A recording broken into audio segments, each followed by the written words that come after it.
තෙරුවන් සරණයි දෙපිහිටයි සුබ දවසක් සුබර උදෑසනක් ආයුබෝව වේවා. සුවස ටීවී නාලිකාව. ඉතින් ගොඩක් අය මේ විදේශ රටවල් වල ඉඳලා බලාපොරොත්තුෙන් ඉන්නවා මේ වෙද මහත්තයා දැන් ආශිර්වාද කරන්නෙත් නෑ අපිට මේ දැන් වෙද මහත්තයාට හරි ගිහිල්ලා අපි ආශිර්වාදයේ බලාපොරොත්තුෙන් ඉන්නේ කියලා හිතනවා. ඉතින් මේ ඇත්තටම මේ සජීවී විකාශයක් දැන් කරන්නේ නෑ මම. මොකද මේ පස්යාලේ වැඩසටහන් කරන්නේ දැන් ආශිර්වාද පූජා කරන්නේ මෙතන ඉඩත් මදි වැඩි පිරිසක් ගෙන්නන්නටත් බෑ. ඒ නිසා සජීවී විකාශය කරන්නේ නෑ. විදේශ රටවල් වල ඉන්න ඔබට තමයි මම මේ කතා කරන්නේ. ඉතින් ඇත්තටම ගොඩාක් ලොකු බලාපොරොත්තුවක්. කියන්නේ අපේ රටෙන් තවත් රටකට ගියාම අපි තනි වෙනවනේ. ඉතින් තනි වෙච්ච ඔබ මේ වීඩියෝ එක බලලා හරි සුවයක් ලබනවා නම් මගේ සතුට ඒක තමයි. ඉතින් මම ඉදිරි සති කිහිපේ ඔබට අනිවාර්යෙන්ම ඔබටම ආශිර්වාද කරන වැඩසටහනක් කරන්නම්. කරන්න බලාපොරොත්තුෙන් ඉන්නවා. ගොඩාක් අය දැන් කතා කරනවා ඇමරිකාවෙන්, ඉතාලියෙන්, ඩුබායි වලින්, කුවේට් වලින්, ඊශ්‍රායල් වලින් රටවල් ගණනාවකින් කතා කරනවා මේ ලංකාවේ ඉන්න කට්ටිය එන්න. මේ ලංකාවේ ඉන්න මිනිස්සු දන්නේ නැහැ මේ සමහර සේනාය කුරුලේ මන්ත්‍රී මහත්තයා විදේශ රටක ඉඳලා වීඩියෝ බලලා තමයි ලංකාවේ ඉන්නේ දෙමාපිය සහෝදරයෝ ගොඩාක් එවන්නේ. ඉතින් ඒ ගැන ගොඩාක් සතුටු වෙනවා. ඔයාලත් ලංකාවට ආපුවාම මාව මුණ ගැහි. ඒ වගේම කංචුක පූජාවත් රුවන්වැලිසෑය මෙවර කංචුක පූජාවත් පැවැත්වෙනවා. බොහොම ඉහළින් කරනවා. ඉතින් ඒකට සම්බන්ධ වෙන්න කියලා බොහොම ගෞරවයෙන් ආරාධනා කරනවා. එහෙමනම් අදත් ඉරිදා උදෑසන සුව මෙහෙය ඔබට බලන්න පුළුවන්.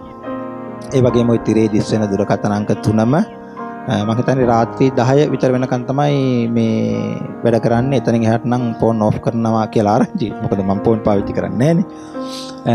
රාත්‍රී 10න් පස්සේ අර බීපු කට්ටියක් ගන්න හදනවනේ. ඒක නිසා මම හිතන්නේ ඒක අපිට කරදරයක් නේ.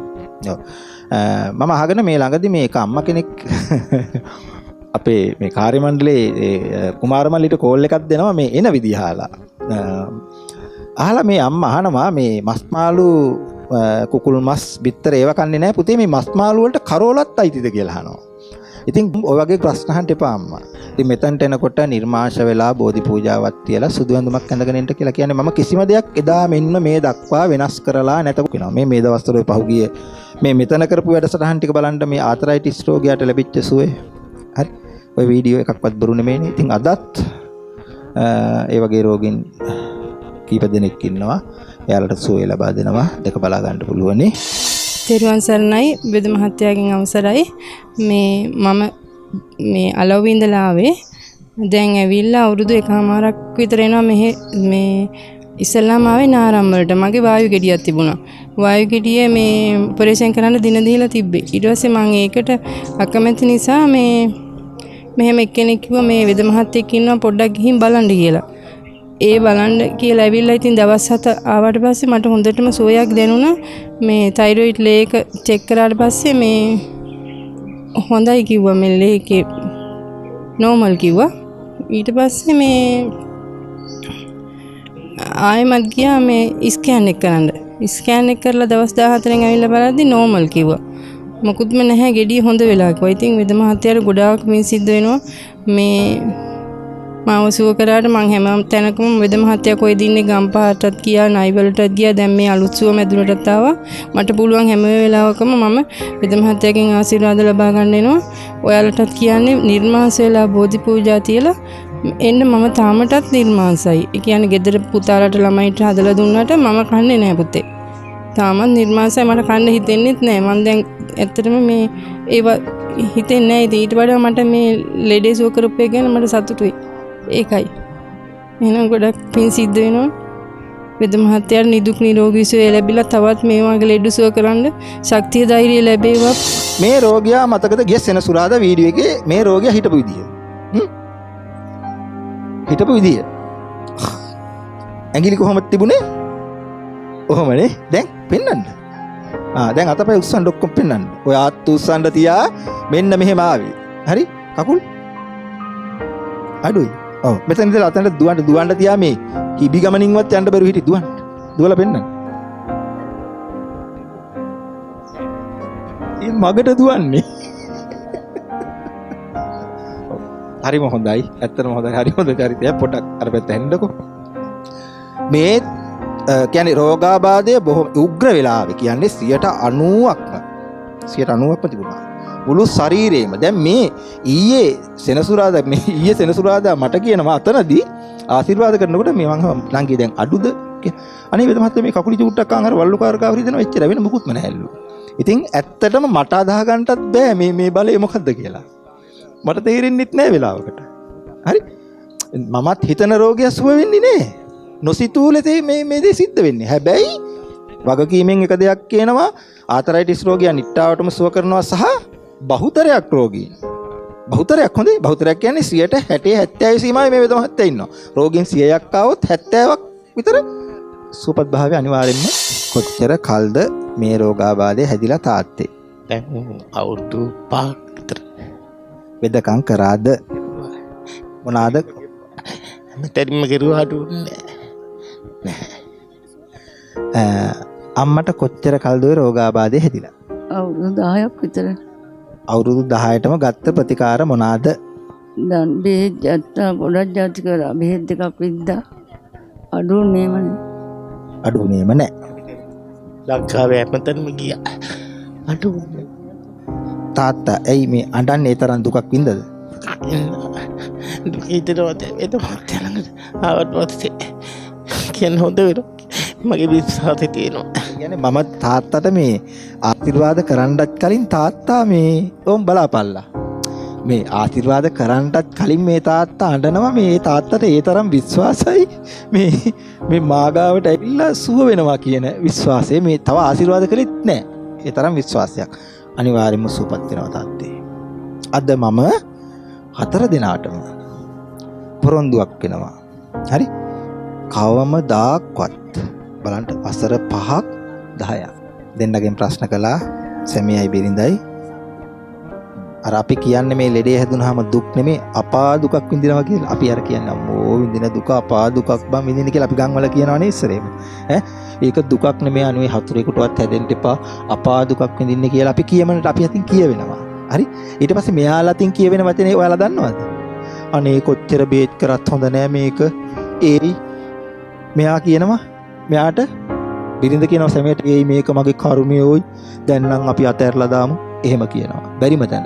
එතකොට මේ සැමියා කියනවා බිරිඳට ඔව් ඒක ඇත්තෝයි. ඒයි හරි එහෙම ඉස්සර කතා කරන්නේ. ඒයි හොඳ වෙන්නේ නැහැ තමයි මේක අපේ කර්මයේ දරුවන්ටත් කරදරයි කියලා අතහැරලා දානවා. ඒ වගේ අතහැරපු ජීවිත මේකට ගන්න. හරි? ඇඬු කඳුලින් ජීවත් වෙන්නේ පුදුම දුකක් මේ ආතරයිටිස් කියන රෝගාබාධය විශේෂයෙන්ම අස්ථි රෝග. හරි? මගෙන් බහුතරයක් 95%ක්ම සුවපත් භාවය ලබන රෝගාබාධය. හරි? බලන්න අගයක් නැති වුණාට මේ රටේ අපේ මිනිස්සුන්ට අපේ දේ අගයක් නැහැනේ. ඒක ප්‍රතික්ෂේප කරනවානේ. හරි? අපේ ඖෂධ පවා අපේ පාරම්පරික හෙළ වෙදකම් ප්‍රතික්ෂේප කරලා තියෙන්නේ. හරි? ඉතින් මේ පාරම්පරික හෙළ වෙදකම් මේ ඖෂධ වට්ටිය පූජා කරන්න කියන්නේ මේ. අද මම මේ සුව කරන්නේ මෙන්න මේ ඖෂධ වට්ටියක් මේ රෝගීන් 4 දෙනාටම දෙනවා. 4 දෙනාටම කවමදාකවත් ඕන දැකලා නැහැ. මෙයාලම පූජා කරපු ඖෂධ වට්ටි 4ක් දීලා මේ අය වෙනදා නොකරපු සේරම දේවල් කරවලා පෙන්නනවා. විද්දෝනවා, පඩිනක් ගෝනවා, මේ පසඟ පිටව වඳින්න තියා හිතන්ටවත් බැරි රෝගින් මේ. ඇවිද ගන්නට බෑ කොරෑ දෑද යන රෝගින් ඔන්න දෙන්නෙකුෙන් ප්‍රශ්න කරා අපි අහමු ඔබතුමියගෙන්. මම ප්‍රශ්නයක් අහනවා. කොච්චර කල්ද රෝගාබාධය හැදිලා පුතුමි ගුරුවරියක්. හරි කමක් නැහැ නේ එහෙම කිව්වට කියන්න ඕනේ. මේක රටට සමාජයට දෙන්න ඕනේ. මේ පණවිඩය කියන්න ඕනේ. ඔබතුමිය මෙතනට ඔබතුමිය බොහොම බුද්ධිමත් ගුරුවරියක්. හරි ගෞරවනීය ගුරුවරියක්. ගුරු මෑණියන්. එහෙමයි අපි කියන්නේ. හරි. එතකොට දැන් ඒවා කියන්නේ අපේ ගුරු දෙමව්පියෝ කියලානේ කියන්නේ ඉස්සර නේද? ඉතින් ඔබතුමිය ගොඩාක් උගත් බුද්ධිමත් කෙනෙක්. ඔබතුමිය මෝඩකමට මෙතනට ආවේ නෑනේ. ඔබතුමිය හොඳින් පරීක්ෂා කර බලා නේද? හොඳ බුද්ධියෙන් තීරණයක් අරගෙන මෙතන සුදුසුයි කියලා තීරණයක් කරගෙන ඔබතුමියත් ආවේ. මම ඔබතුමියන් අහන ප්‍රශ්නයක් කොච්චර කල්ද රෝගාබාධය? අවුරුදු 7ක් විතර වෙනවා. අවුරුදු 7ට ගත්ත ප්‍රතිකාර මොනවාද? වෙරිකෝස් ඔපරේෂන් එක කරා. ඉන් පස්සේ ඉංග්‍රීසි බෙහෙත් ගොඩක් කරා. සිංහල බෙහෙතුත් ඒ වගේ ආයුර්වේද වලින් වෙද මහත්තුරුන්ගෙන් ගොඩක් මන් දිගටම බෙහෙත් කරා. ඔබතුමිය වෙද මහත්තුරුන්ගේ මතකයේ හැටියට වෙද මහත්තුරු බටහිර ආයුර්වේද පාරම්පරික වෙද මහත්තුරු කී දෙනෙක් ආවට ගිහින් ඇද්ද ඔය රෝගාබාධය ඔය වසර 7ට මතකයේ හැටියට කියන්නේ? ඉංග්‍රීසි බෙහෙත් නම් 6-7 දෙනෙක් ගාවට වගේ ගිහින් තියෙනවා. මේ සිංහල වෙද කමට 5 දෙනෙක් ගාවට විතර ගිහින් තියෙනවා. ප්‍රතිකාර ගත්තා. සුවයක් ලැබුවද? తాවකාලිකව තමයි සුවයක් ලැබුණේ. ඒ හැමතැනින්ම తాවකාලික සුවයක් ලැබුණා. ස්ථිර වශයෙන් සුවයක් ලැබුණේ නෑ. සුව වෙනවා අය තිබුණු තත්ත්වෙටම එනවා. ඔබතුමියට තියෙන අතුරු ආබාධයක මට දැනගන්න අවශ්‍යයි. දන ගහන්න බැයිද? පඩියක් නැග්ගන්න බැයිද? පසඟ පිටුව වඳින්න බැයිද? කකුල් වල සද්ද ඇහෙනවද? හයියෙන් ඇවිදින්න බැයිද? මට ඒක ටික දැනගන්න ඕනේ. ඒ ටික කියන්න. දන ගහන්න බෑ, පසඟ පිටුවා වඳින්න බෑ. මේ එතකොට පඩි නගින්න බෑ. අමාරුයි නගින්න. නගිනකොට වේදනාව දෙනවා. එක කකුලකට බර කරලා තමයි නගින්නේ. බොහොම ස්තුතියි. හරි. ඔන්න එතුමියගේ තත්ත්වය. ඔබතුමියට කොච්චර කල්ද ඔය රෝගාබාධය හැදිලා? අවුරුද්ද විතර. ප්‍රතිකාර ගත්තද? ප්‍රතිකාර ඉංග්‍රීසි බෙහෙත් කරනවා. බෙහෙත් බිව්වේ නැති වුණොත් අමාරුයි, නැත්තම් හොඳයි. මම දන්නා තරමින් නම් ආතරයිටිස් කියන රෝගාබාධයට අපිට වේදනාව අඩු වෙන්න විනා නිට්ටාවට සුවපත් භාවය ලබන්න ක්‍රමවේදයක් මේ වෙනකොට මේ වෙනකන් නැහැ. හරි ඉස්සර තිබිලා තියෙනවා අපේ පාරම්පරික එළවදෙකම. මොකද අලුත් නම් වලින් විවිධ රෝගාබාධ දැන් එනවනේ. ඇත්තටම ඉස්සර හන්දිපත් අමාරු, වාත වේදනා, කැක්කුම් ඔයගේ සුළු රෝගාබාධන පිළිකාවක් කියන එක සාමාන්‍යයෙන් ගමක හැදෙන්නේ කලාතුරකින්. ඉස්සර නේද? ටීචර් අපි ඉස්සර සාමාන්‍යයෙන් අපේ ඔබතුමියගේ අම්මගේ කාලට යන්න කිරියම්ම දකින්න ඇතිනේ ඔබතුමිය නේ. ඒ කාලේ මේ මහා ලොකු දේවල් තිබුණේ නැහැ නේද? මෙච්චර විද්‍යාව දිනුත් නැහැ. මහා ලොකුවට කලාතුරකින් තමයි මේ පිළිකාව කියන වචනේ ඇහෙන්නේ. නමුත් දැන් අද මව් කුසෙන් මේ ලෝකේ මේ කලෙලිය දකින දරුවා මව් කුස තුලදීම පිළිකා හැදිච්ච දරුවෝ මේ ලෝකෙට බිහි වෙනවා. එතකොට අපේ ඔබතුමියට මම ආශිර්වාද කරනවා. අපේ ගුරුවරියක් හැටියට ඔබතුමිය මේ දකින්නේ මොකද්ද? එහෙම වෙන්න මේ මොකද්ද මේ හරි ඉක්මනට මේ වේගෙන් ලෙඩ හැදෙන්න හේතුව මොකද්ද මේ මිනිස්සුන්ට? ආහාර රටාවේ තියෙන මේ දුර්වලතාවත් මිනිස්සු ඉතින් මේ අර ව්‍යායාම් කරන්නේ නැහැ. ඉස්සර වගේ කය වෙහෙසලා වැඩ කරනවා අඩුයිනේ. ඒකත් එක හේතුවක් වගේ. ඒකත් එක හේතුවක් තමයි ඉස්සර අපිට ප්‍රවාහන පහසුකම් තිබුණේ නැහැ. ඔබතුමිය ගුරුවරියක් වෙන්න ඒ කාලේ පාසලට යනකොට ඔබතුමිය සෑහෙන දුර පයින් යන්න ඇති. හරි? දැන් මේ කාලේ ඔබතුමියට වාහනයක් ඇති. නමුත් ඒ පුංචි කාලේ ඔබතුමියට වයසත් එක්ක ගත්තාම පුංචි කාලේ පයින් යන්න ඇති. හරි? ඉස්සර එහෙම වෙහසක් නැහැ. හරි?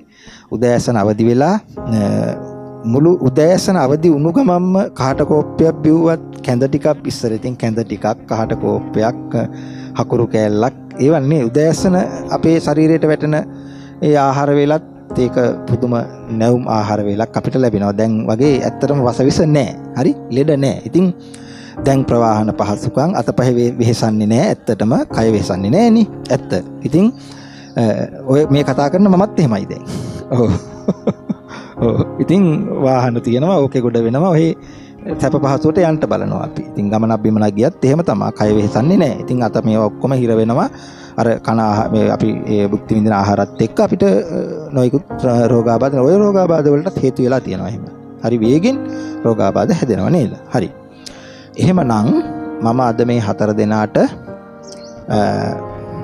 ඖෂධ වට්ටි 4ක් දීලා තමයි සුව කරන්නේ. මම මේ 4 දෙනාගේ ශරීරයට අත තියන්නේ නැහැ. අපි බලමු කාටද වැඩියෙන්ම සුව වෙන්නේ. කවුද බලමුද පළවෙනි ස්ථානේ ගන්නෙ?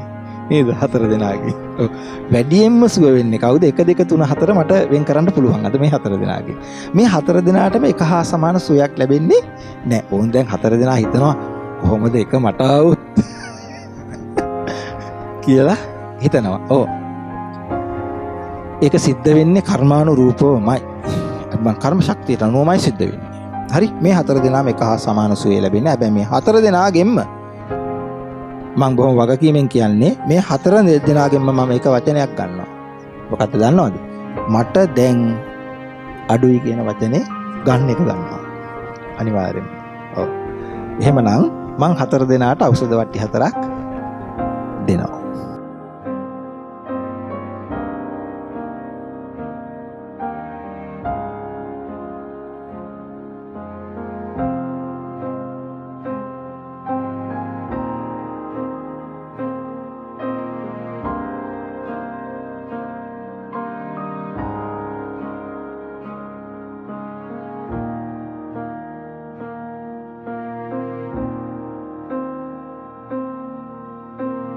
හරි.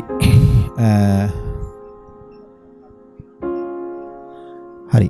එතකොට ඔයාලා 4 දෙනා මම කියපු අධිෂ්ඨානය ඇති කරගෙන බොහෝම ගෞරවයෙන් විශ්වාසයෙන් අවබෝධ කරගන්න දෙයක් නෑ අවබෝධ කරගෙන මං හිතනවා. හරි.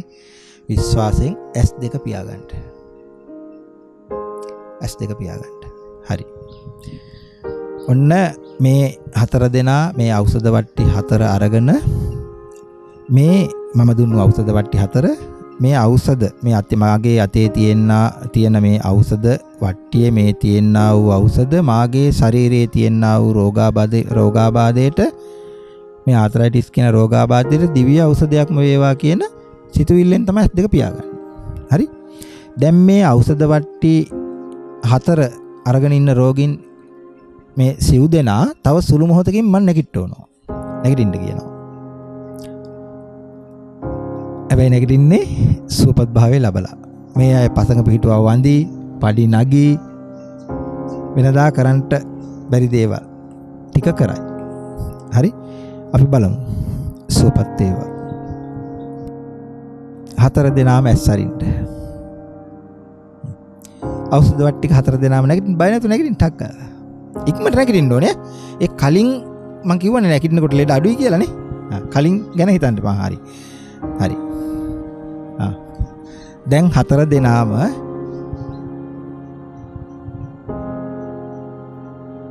දෙනාම පේලියට හිට ගන්න. 4 පැත්ත හැරෙන්න. ඔය ඉෂිවර දෙවියන් පැත්තට හැරෙන්න පොඩ්ඩක් මෙහාට වෙන්න. පොඩ්ඩක් ඉඩ ගන්න. මං ඔයාලා දනගස් වල වන්දන්නේ හදන්නේ. තාත්තා පොඩ්ඩක් පස්සට යන්න. අර පුටුව පොඩ්ඩක් එහාට කරගෙන ඉඩ හදාගන්න. දැන් 4 දෙනාම බය නැතුව. හරි? ඇත්තටම පසඟ පිටුව වඳින්න බෑනේ. නේ? ටීචර්ත් වඳින්න බෑයිද? බෑ. අවුරුදු කීයකින් පසඟ පිටුව වැන්දේ නැද්ද ඔය ආතරයිටිස් රෝගාබාධ නිසා? අවුරුද්දක් වගේ. ඒ ටීචර් වන්දිනවා කවුරු හරි ඉන්න ඕනේ නෙකිටවන්න. කවුරු හරි ඉන්න ඕනේ. අම්මා පසඟ පිටුව අවුරුදු කීයකින් වැන්දේ නැද්ද? වැන්දෙම නැහැ කියන්නේ කොච්චර කාලෙ? එළිදී හැදුනත් අවුරුදු 10ක් විතර. ඒකතර වැන්දේ නැහැ. තාත්තට පසඟ පිටුව වඳින්න බෑයිද? කොච්චර කාලෙකින් වැන්දේ නැද්ද? අන්තිනවා අමාරු වෙන්නේ. හරි. දැන් ඒ ඔක්කොම වෙයි ඈ. මං කියවනේ නොසිතූ දෙයක් සිද්ධ වෙනවා කියලා. හරි. බය නැතුව බය වෙන්න එපා හොඳේ. මං 1 2 3 4ත් වෙන් කරනවා. දන ගහලා බය නැතුව. දන ගහලා වඳින්න. ඉක්මනට වැඩේ වෙන්න ඕනේ. ඉක්මන් කරන්ට ප්‍රමාද වැඩි. ප්‍රමාද වුණා කියන්නේ ඔයාලගේ අතපය ආයෙ හිර වෙනවා. නැගිටින්න ඉක්මනට.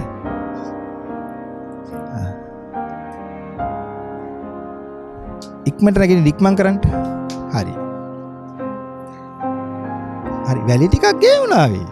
ඕක මොකද්ද වැලිනේ? හරි. අඩුද? ටීචර් මොකද අඩුද නැද්ද? අඩුයි ටිකක්. අඩුයි ටිකක්. අම්මා මොකද අඩුද? කැක්කම ටිකක් අඩුයි. වැන්දෙමනේ අද තමයි දන ගහලා වැන්දේ. මූණ බෙරි වෙලා. කියන්නේ මේ රෝගාබාධෙදී අඬාගෙන තමයි කතා කරන්නේ ඒ තරම් දුකක්. තාත්තා මොකද අඩුද නැද්ද? හොඳටම අඩුයි. අඩුයි හොඳට. හොඳටම අඩුයි. තාත්තා පඩි නගින්න බැයිද? නගින්න පට ගහලා පඩි. තාත්තා යන්න. පට ගාලා නගින්න ඔය පඩි ටික. හොඳට බලා ගන්න S2 මම 1 2 3 4 වෙන් කරනවා ඈ. ඔව්. හරි. ඔම් බලන්න. පඩි නගිනව නෙමෙයි දුවනවා. ඔව්.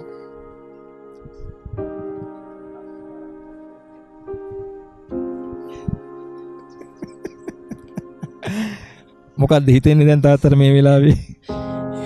තන්තෝතය. ඉතින් කියන්නේ ඔහොම පඩි නගින්න තියා හිතන්නවත් බැරි හිටියේනේ.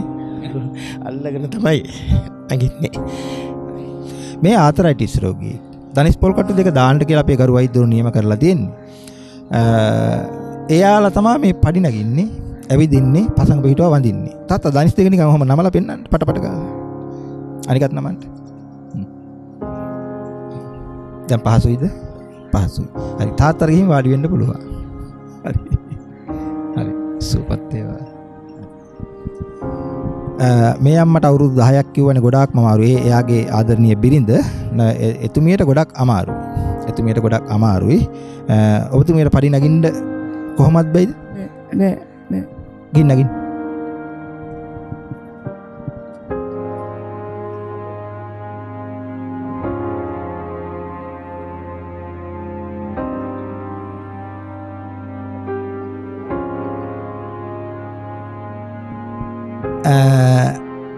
වසර 10කින් අවුරුදු 10ක් කලින් නැගපු තාත්තගේ අම්මා වැටවත් අල්ලන්නේ නැතුව අන්න නගිනවා පඩි.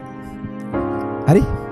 අවුරුදු 10කින් තමා පසඟ පිටුව වැඳලා තියෙන්නේ. ඒත් බොහොම දරුණු ලෙස ආතරයිටිස් රෝගාබාධය වැළඳිච්ච ආතරයිටිස් රෝගියෙක්. හරි? ඔව්. දැන් සැමියා පල්ලෙහාටලා බලාගෙන ඉන්නවා. වෙනදා ඉතින් මං හිතන්නේ සැමියා වෙන්න ඇති බිරිඳ අතින් අල්ලගෙන මොකද වෙලාවට මෙතන පඩි ටිකක් තියෙනවනේ කුමාර මල්ලි.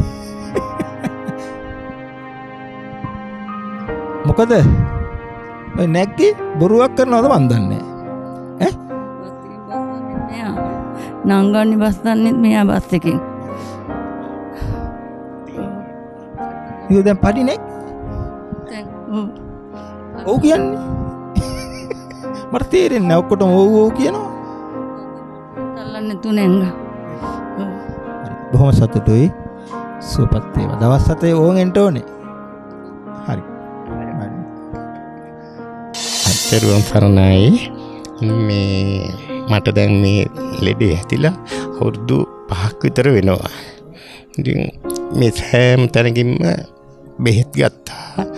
මේ මාළමේ කියන දැනුත් අවුරුද්දක විතර අපි දෙන්නම බෙහෙත් කරුවා. ඉතින් කිසිම සුවයක් නැහැ. දැන් ඊට පස්සේ අපේ මේ පුතේ තමයි මෙතන විශ්වාස තැනක් තියෙනවා යන් කියලා මේ අපි අද එක්ක ආවේ. කැවිලා පළවෙනි වතාවට මේ පළවෙනි දවසේම මගේ කකුල හොඳටම සුවුණා. මම මේ පඩිපෙළට නැග්ගා.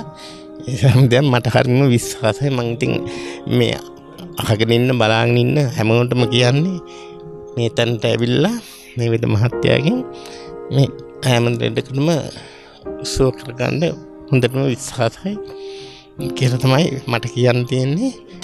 විදේශ රටවල් වල ඉන්න මගේ ආදරණීය දෙමාපියන්ට සහෝදරයින්ට දුවා දරුවන්ට ගොඩාක් අය මම බලාපොරොත්තු වෙමින් ඉන්නවනේ මගේ ආශිර්වාදයේ බලාපොරොත්තු වෙමින්. ඉතින් මම අද ඉරිදා උදෑසන සුව මෙහි අවසන් කරන්න පෙර ආතු මම තීරණය කළා ආශිර්වාද කරන්නට. ඉතින් මේ ආශිර්වාදය සමගම අද ඉරිදා උදෑසන ආශිර්වාද පූජාව සුව මෙහි අවසන් කරනවා. ඉතින් ඔබට යම්කිසි රෝගාබාධයක් ශරීරයේ ඇතනම් හඳුනා නොගත් රෝගාබාධයක් ඔබගේ ශරීරයේ ඇතනම් ඉදිරියේදී හැදෙන්න යම්කිසි රෝගාබාධයක් ඇතනම් ඒ සියලුම රෝගාබාධ හිස මුදුනේ සිට පාදාන්තය දක්වා සුවපත් වේවා සුවපත් වේවා සුවපත් වේවා කියන සිතුවිල්ල ඇති කර ගන්නට මම ඔයාලා හැමෝටම ආශිර්වාද කරනවා.